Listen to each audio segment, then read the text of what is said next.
Il centro di Firenze è alle nostre spalle. The centre of Florence is just over our shoulder. The Cascine Park is in front of us. Rising up in the middle, like a bridge between these two realities, is Florence's Parco della Musica, future home of the Maggio Musicale Fiorentino. Designing this kind of structure means creating a work that is capable of conveying the beauty and purity of sound, just like a musical instrument.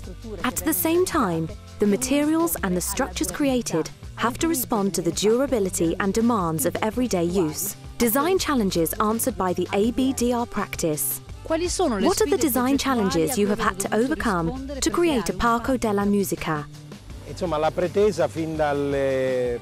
The claim, right from the very outset, from the first sketches, was to think of this auditorium like a big musical instrument. We have to, and we want to, be able to construct a shape that can provide the best possible acoustics. From a performance point of view, how does the porcelain stoneware satisfy the requirements of a venue such as this? Porcelain stoneware is a material that, by definition, is resistant to acids, and to which marble does not compare in terms of resistance to use. The maintenance of a material such as this has no comparison with other natural stone materials. Thirdly, it is extraordinarily adaptable during construction. It can be anchored directly to the external insulation of the walls, using adhesive, providing excellent results in terms of insulation, as well as working and building speed, something that is absolutely unthinkable for a stone material.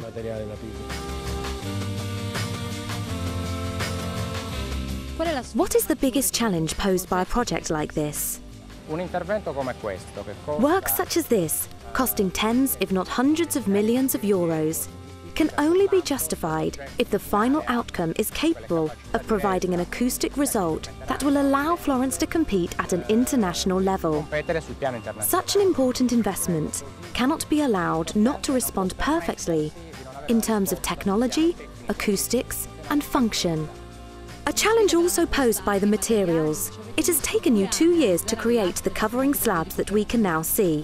What is it like working with a company that is able to create an ad hoc product for you, reproducing the wonder of nature, such as pietra serena or marble?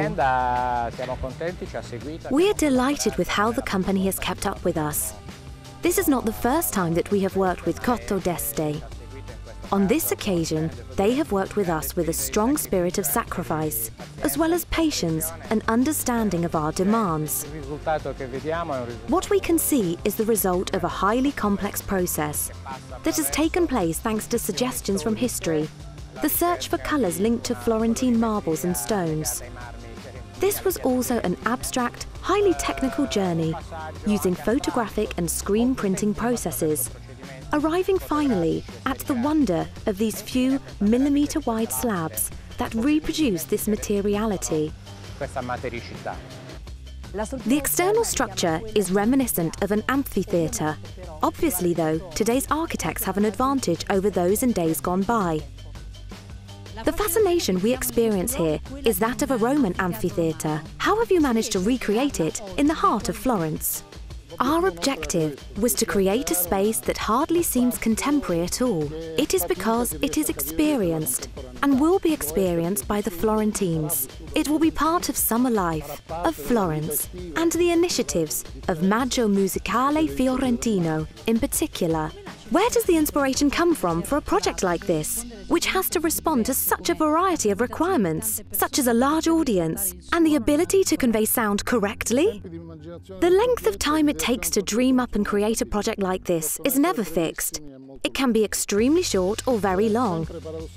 Paradoxically, it does not depend on how complex the project is, but often on the ability to find the most suitable solution for the existing project. This is the first real difficulty. You have a fundamental advantage in terms of building things to last, compared to those who built Greek and Roman amphitheatres, the evolution of technology. How does the use of more durable materials change your work? And And how does your work interact with the creation of these products? It's obvious that this is not a project with an immediate expiry date. It is not a creation that does not have to last a long time. Instead, it has a duty to be part of Florence and for Florence for many, many years.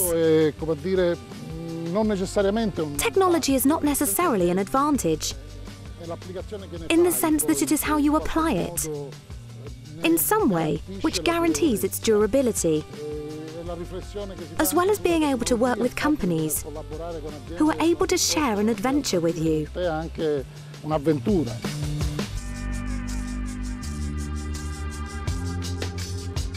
The materials created by Cotto d'Este for this structure, in partnership with ADBR, imitate and reinterpret natural materials.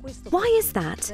In order to remain in keeping with Florentine tradition, that of Cipollino marble with green tones. In order to recall the great slabs used by Vasari, but without the objective limits these natural materials have. Vasari was completely right when he said of pietra serena. It is a very beautiful stone to look at, but it wastes away and exfoliates where it is subjected to damp, rain or frost. This is the point at which Cotto d'Este stepped in, creating KERLITE, especially for ADBR, after 2 years of research spent in the quarries. In short, 2 years of research in order to create the product we can see at your feet and behind you. How was it created and developed? It was developed because the practice's designers and associates wanted to use a natural stone. Obviously, the costs, as well as the maintenance of a natural stone, create difficulties in a public project. So in partnership with Cotto d'Este, starting from blocks of real stone, we studied 8 whole slabs that Cotto d'Este purchased, to be able to recreate it on a larger scale, and of 28 different slabs. Exactly so that it did not look like something that had been reproduced.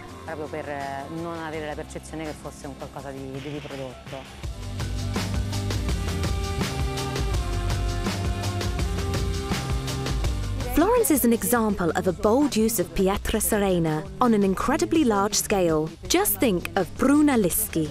The same has been done for this music auditorium with 50 by 150 centimetre slabs.